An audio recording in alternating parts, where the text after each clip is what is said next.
So hi friends, దేశం మొత్తాన్ని వణికిచ్చిన Kolkata rape and murder case జరిగి ఇప్పటికి 1 మంత్ దాటిపోయింది. కానీ ఈ కేసు ఒక కొలిక్కి రావడం లేదు. మెయిన్ అక్యూజ్డ్ సంజయ్ రాయ్ వెనక ఎవరు ఉన్నారనేది ఇప్పటి వరకు తెలియడం లేదు. ఎవరు ఉన్నారు అనేది మాత్రం ఇంతవరకు బయటికి రాలేదు. ఇన్ఫాక్ట్ వచ్చేలా కూడా కనిపించడం లేదు. ఎందుకంటే సిబిఐ ముందు నుంచే చెప్తూనే ఉంది, క్రైమ్ సీన్ లో ఎవిడెన్స్ ని ట్యాంపరింగ్ జరిగింది అని. ఆ ట్యాంపరింగ్ జరగడం వల్ల కేసు ముందుకి కదలడం లేదు. అయితే వీటిపై సుప్రీంకోర్టు కొన్ని కీలక విషయాలైతే వెల్లడించింది. అవి ఏవి అనేది తెలుసుకుందాం. మొదటి నుండి ఈ కేసు పట్టించే ప్రయత్నాలు జరుగుతూనే ఉన్నాయి అనే అనుమానాలు ఉన్నాయి. ఎందుకు అంటే ఇక్కడ మెయిన్ కేసు వచ్చే junior doctor rape and murder. అది సంజయ్ రాయ్ ఒక్కడే చేశాడా లేదా దీని వెనక ఎవరైనా ఉన్నా? కానీ ఇక్కడ మెయిన్ ఫోకస్ అంతా మాజీ ప్రిన్సిపల్ వైపుకు వెళ్తుంది. అది కూడా ఈ కేసు విషయంలో కాదు, మాజీ ప్రిన్సిపల్ చేసిన ఇంతకు ముందు దారుణాల విషయంపై. కానీ ఇక్కడ మెయిన్ సంజయ్ రాయ్ అయినా కానీ ex principal Sandeep Ghosh rape and murder కేసుని తప్పుదావ పట్టిస్తున్నాడో లేదో కానీ క్లారిటీ లేదు. ఎక్స్ ప్రిన్సిపల్ సందీప్ ఘోష్ చేసిన క్రిమినల్ పనులు అయితే ఒక్కొక్కటిగా బయటపడుతూ ఉన్నాయి.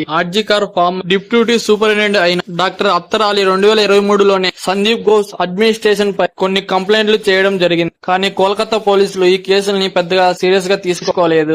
August 13, 2024 rape and murder case investigation చేసింది సిబిఐ. ఆగస్టు 23న కోల్కతా హైకోర్టు అత్తరాలి ఇచ్చిన ఫైనాన్షియల్ ఇర్రెగ్యులర్ కేసును కూడా సిబిఐకి అప్పచెప్పింది. ఆగస్టు 24 అత్తరాలి ఇచ్చిన ఆధారాలను బేస్ చేసుకుని సిబిఐ సందీప్ ఘోష్ పై ఎఫ్ఐఆర్ నమోదు చేసింది. డాక్టర్ అత్తరాలి ఇచ్చిన కంప్లైంట్ ఆధారంగా illegal body and financial fraud చేసినట్టు తెలుస్తుంది. సిబిఐ సందీప్ ఘోష్ పై కొన్ని కేసులు నమోదు చేయడం జరిగింది. 120B criminal, 420 section 7 prevention of act కింద కేసులు నమోదు చేయడం జరిగింది.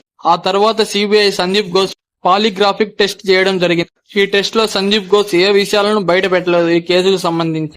కానీ జూనియర్ డాక్టర్ క్రైమ్ జరిగింది తనకి ఇన్ఫార్మ్ చేసే ముందే అక్కడికి పోలీసు వారు చేరుకున్నారు అని చెప్పారు. కానీ క్రైమ్ జరిగిన 1 అవర్ ముందు నుంచి సందీప్ ఘోష్ కి తెలిసిన వాళ్ళు క్రైమ్ సీన్ లో ఉన్నారు. వీళ్ళు ఆ కాలేజీకి సంబంధించిన వాళ్ళు కాదు.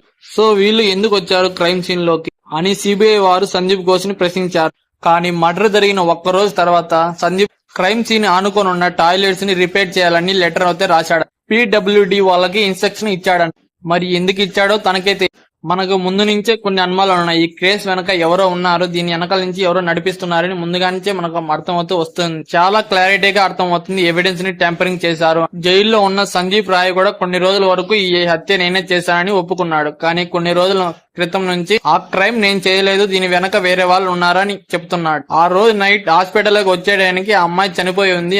దానికి సంబంధించిన ప్రూఫ్స్ నా కాడ ఏమీ లేవు, నేను అక్కడి నుంచి వెళ్లిపోయి ఆ తర్వాత నేను ఇంటికి వెళ్లి నిద్రపోయాను, నాకేం తెలియదు అని చెప్పాడు. ఇవన్నీ వింటుంటే ఈ కేసులో చాలా పెద్ద కోణమే కనిపిస్తుంది. కానీ ఈ కేసులో రోజు రోజుకి మర్చిపోవడం జరుగుతుంది. అసలు ఆ అమ్మాయికి న్యాయం జరుగుతుందా జరగదా అనేది ఇంతవరకు అయితే క్లారిటీ అయితే లేదు. సో దీనిపై సుప్రీంకోర్టు ఎలాంటి తీర్పిస్తుందో వేచి చూడాలి. సో ఫ్రెండ్స్, మీరేమనుకుంటున్నారు?